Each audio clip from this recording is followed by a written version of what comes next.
So there's only a limited number of techniques for integration, right? We can't integrate absolutely everything, but sometimes when we look at a function that we're trying to integrate, at first glance, it looks like we might not be able to integrate it, but if we do what I like to call some shenanigans and pull some algebra out of the cobwebs of our brain, right, probably back from like algebra 1 and algebra 2, right, we can actually make these look different. We can write them in a different format and make it so we can use a U substitution or some other sort of technique. So a function that we might have to do that with is like this integral right here. We have the integral of dx over x squared minus 4x plus 4. Now we could rewrite that with a dx on the end and a 1 in the numerator. It doesn't really matter, right? So with it right now, with the quadratic in the denominator, if you're trying doing a u substitution, right, you would clearly make your u the x squared minus 4x plus 4, but then your du would be 2x minus 4, and there's no way to balance that out with the dx that's in the numerator. So we want to be able to write this so that way the dx is just easily taken care of if we're going to try for a u substitution.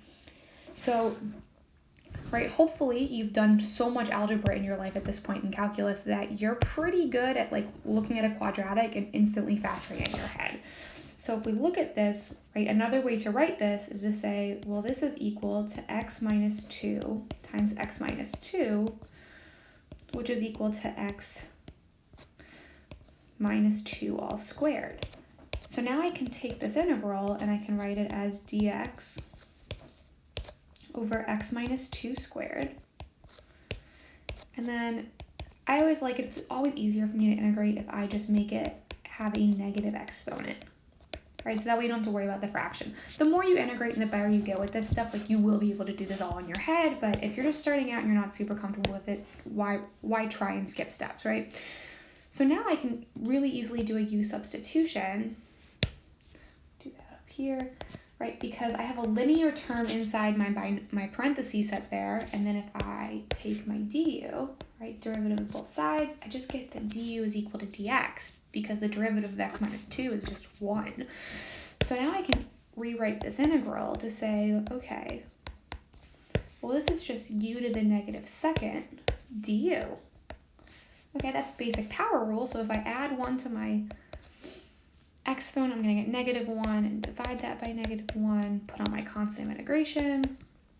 That's the same thing as negative 1 over u plus c, right? And now we just substitute back in. So since my u is x minus 2, I get negative 1 over x minus 2, sorry, right? All plus that constant of integration. So a simple factoring into a perfect square made this going from impossible to integrate to pretty basic to integrate.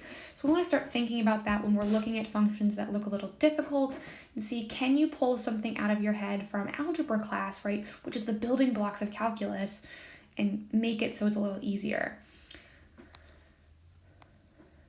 So just a by the way kind of aside, right, do you remember how to complete the square? And I ask that because there are integrals, especially on the AP exam, that require you to complete the square and be able to recognize kind of when that's going to happen. Now in this video, I'm not going to be doing an actual integral that requires it because I haven't covered that in my classes yet. That's coming up for my kids. So we're going to just do a basic algebra 2 kind of problem.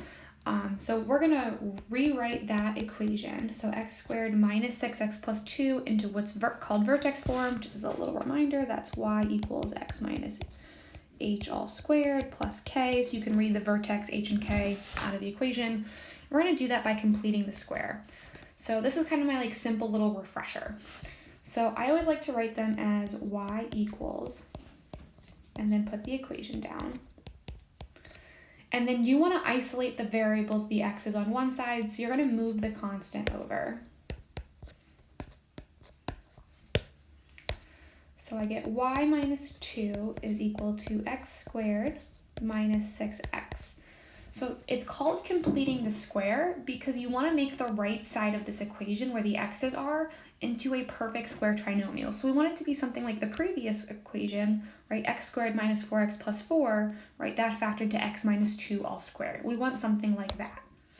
So we need to put a new constant on the end.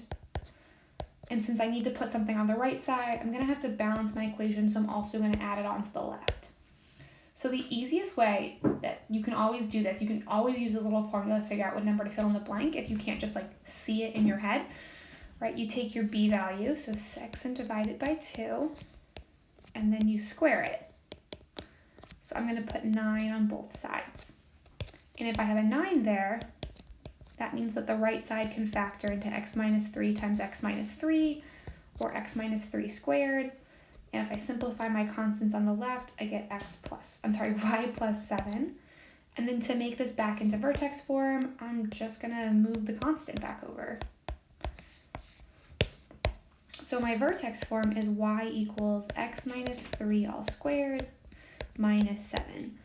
So that means, right, my original equation, x squared minus 6x plus 2 is equal to x minus 3 squared minus 7. So that comes in super handy for some types of integrals that are coming up.